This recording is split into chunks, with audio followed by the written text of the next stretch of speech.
반짝이는 눈빛 눈이 부셔 매일 날 감싸주는 손길.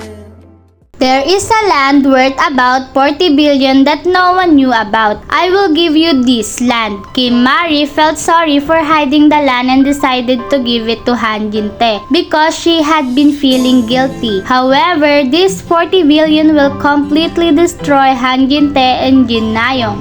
Today, Kim Ma-ri will tell you how she will deceive Jin Na-young and Han Jin-tae and send them to prison. Kim Ma-ri believed that she had found complete happiness in her life after marrying her first son, Chae Woo to Jin Soo Ji. On the day of the wedding, she shed tears of joy as she saw her son's happy face. Thinking that everything had fallen into place, Kim Ma-ri expected a peaceful life ahead. However, she did not know her husband Han Jin-tae and her second daughter-in-law Jin Na-young were secretly deceiving her and plotting an evil plan. Kim Ma-ri was still immersed in happiness as she watched her family sitting together, laughing and talking. However, her husband Han Jin-tae showed an uneasy expression as if he was hiding something.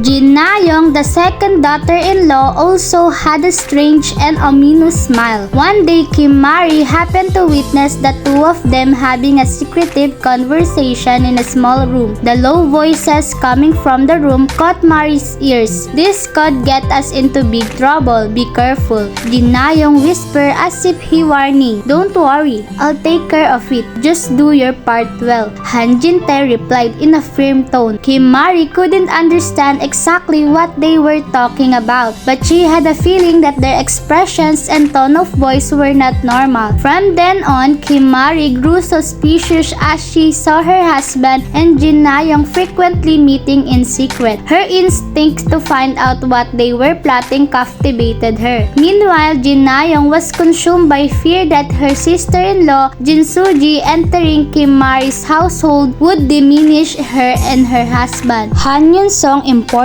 One day, Jin Na-young muttered to herself in the living room, "My sister will rule like a queen. If we just stay still, we will eventually be pushed aside." She couldn't ignore his situation in her mind. She was contemplating how to drive her sister away. Jin Na-young confided her anxiety to her husband Han Yun-song. "If we continue like this, we will have nothing left," Jin Na-young said impatiently. However, Han Yun-song did not understand her anxiety. He quietly held her hand and reassured her. "Don't worry about that. We just need to live well. Let's live for the United States. We don't need to suffer like this here." Jin Na-young widened her eyes and asked, "What are we going to do in the United States? I don't want to suffer in the United States.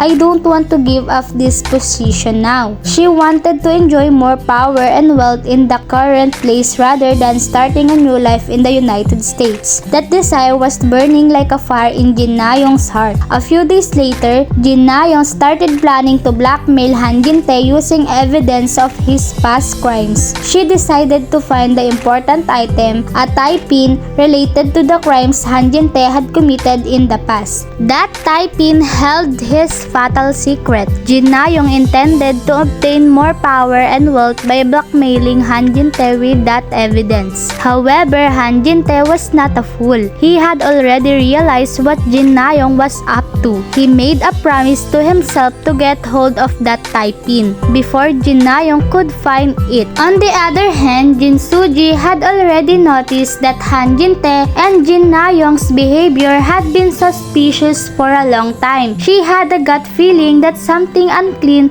was happening between them, and she started to carefully observe their suspicious actions. As time went by, she succeeded in finding decisive evidence. "Mom, Dad and Na-youngs are hiding something. I found the evidence," Jin Soo Ji told Kim Ma-ri one day. Kim Ma-ri was shocked, but she calmly assessed the situation and began to plan to bring down the two of them. She was not consumed by simple anger. She had a meticulous plan to exploit their weaknesses using her accumulated wisdom and composure. future.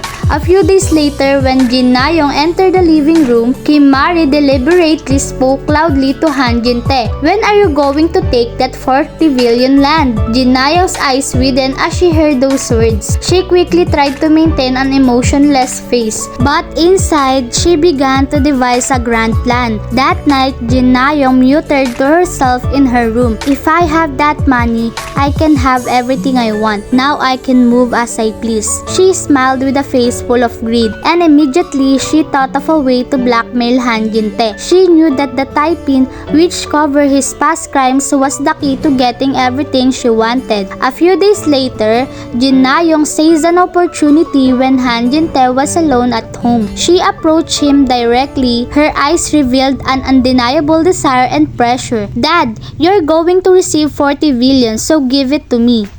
Cause you are beautiful